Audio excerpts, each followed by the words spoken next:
We're going to be talking China in a little bit with one of the brightest, most plugged-in minds on the topic. But while we were on the subject, I can't resist bringing you a great example of the hypocrisy around COVID that is still lingering like a bad cough nearly 3 years after the start of the pandemic. Now, remember, if you will, that one of the first things Donald Trump did when news of some mysterious new virus out of Wuhan started to emerge was to bar non-citizens who had been in China in the past 14 days from entering the country.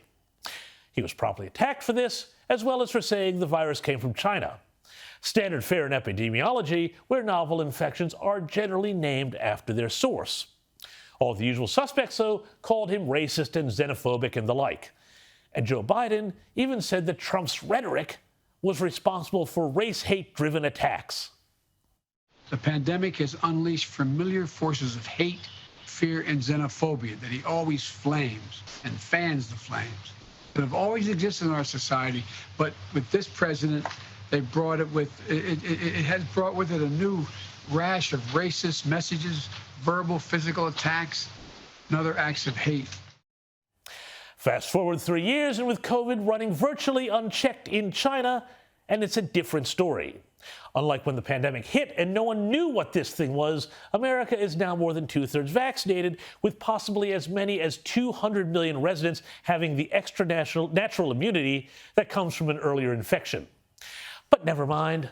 Joe Biden is now pushing the panic button himself, imposing new rules on travelers from China. Now, I think the time for any COVID travel restrictions are now really long past, but you knew that already. The question, though, is why isn't Biden being called out for racism like Trump was for singling out China, especially when you see how some other countries are doing? Countries like Australia. Now, no one believes China's low reported COVID death toll. I mean, there's no way on God's green earth they're losing one citizen a day to the virus. But Australia is also now, according to Worldometer, reporting more deaths every day from coronavirus than any other country besides South Korea. And we are racking up more COVID cases per day than any nation besides China, South Korea, and Bolivia.